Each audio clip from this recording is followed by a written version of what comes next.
आप देख रहे हैं नेट्रिक न्यूज, साहस सच कहने का। नमस्कार, नेट्रिक न्यूज में आप सभी का बहुत बहुत स्वागत है और आपके साथ मैं हूं दीप्ति द्विवेदी। देश का किसान हताश है, परेशान है, निराश है।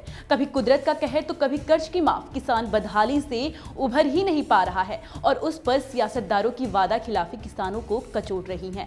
किसानों के गुस्से का नतीजा देश ने 11 दिसंबर को देखा। बीजेपी लाख कारण गिनाए, लेकिन उसे मानना ही पड़ेगा कि किसानों की नाराजगी ने उसे चुनाव में डुबा दिया। विधानसभा चुनाव में बीजेपी को जिस तरह से राजस्थान, छत्तीसगढ़ और मध्य प्रदेश में मुंह की खानी पड़ी, उससे केंद्र की मोदी सरकार भी हिल गई है। हालांकि बीजेपी इन राज्यों में घूम घूम कर ये बताती रही कि बीजेपी की सरकार पूंजीपतियों की सरकार है। उसके लिए देश के करोड़ों किसान नहीं बल्कि चुनिंदा उद्योगपति मायने रखते हैं। कांग्रेस अध्यक्ष राहुल गांधी ने जब ये बोला कि सत्ता में आते ही 10 दिन में किसानों का कर्ज माफ करेंगे, तो कांग्रेस के लिए किसानों का भरोसा जगा और किसानों ने कांग्रेस को आशीर्वाद भी दिया, जिसका नतीजा ये है कि आज 3 राज्यों में कांग्रेस की सरकार है। वहीं सत्ता में आते ही मध्य प्रदेश में किसान की कर्ज माफी के लिए सरकारी अफसरान में तैयारियां शुरू हो गई हैं। मध्य प्रदेश के सहकारिता विभाग ने सभी सहकारी बैंकों से किसान की सभी कर्ज की जानकारी मांगी। ऐसा कहा जा रहा है कि जून 2009 के बाद जिन किसानों ने कर्जा लिया है उन्हें फायदा होगा। आंकड़ों के मुताबिक मध्य प्रदेश से 41 लाख किसानों पर अलग अलग बैंकों का करीब 56,000 करोड़ रुपए का कर्ज है। लेकिन सूत्रों के मुताबिक कांग्रेस सरकार सिर्फ सहकारी बैंकों के लिए हुए कर्ज को माफ करेगी और कर्ज माफी भी 2 लाख रुपए तक की होगी। चुनाव के दौरान कांग्रेस ने किसानों से कर्ज माफी का वादा तो कर दिया, लेकिन नई सरकार के सामने तय समय में अपने वादे को निभाने की बड़ी चुनौती है।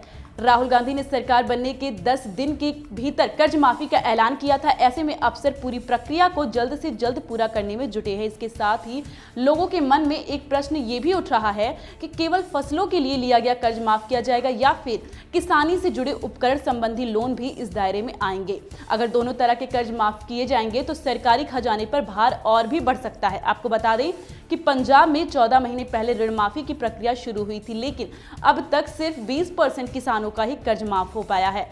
वहीं महाराष्ट्र में 18 महीने के अंदर 60% किसानों को इस योजना का लाभ मिल चुका है। अब मध्य प्रदेश के किसानों ने 10 दिनों की उल्टी गिनती शुरू कर दी। हालांकि चौथी बार मुख्यमंत्री बनने का सपना टूटने के बाद शिवराज सिंह चौहान ने ये चेतावनी दे रखी है कि वो अब मध्य प्रदेश में चौकीदारी करेंगे और देखेंगे कि कांग्रेस 10 दिनों में किसानों का कर्ज माफ करवाती है या नहीं। एक तरफ चुनावी राज्यों में राहुल गांधी किसानों की कर्ज माफी का वादा करते घूम रहे थे, तो वहीं प्रधानमंत्री नरेंद्र मोदी देश भर में किसानों को ये भरोसा दिलाने की नाकाम कोशिश कर रहे थे कि हमारी सरकार आपकी आमदनी दोगुनी कर देगी। जिन किसानों को अपनी फसल को न्यूनतम समर्थन मूल्य तक नहीं मिल रहा था, उन किसानों को इस बात का भरोसा नहीं हो पा रहा था कि उनकी आमदनी दोगुनी हो सकती है। तो ऐसे में बीजेपी को इस बात का एहसास बखूबी हो गया है कि किसान उनसे नाराज है और खबरें आ रही हैं कि लोकसभा चुनाव के खातिर मोदी सरकार अब जल्द ही किसानों के लिए कोई ठोस कदम उठाएगी। तो अब देखना यह है कि किसानों की नाराजगी से निपटने के लिए बीजेपी कौन सा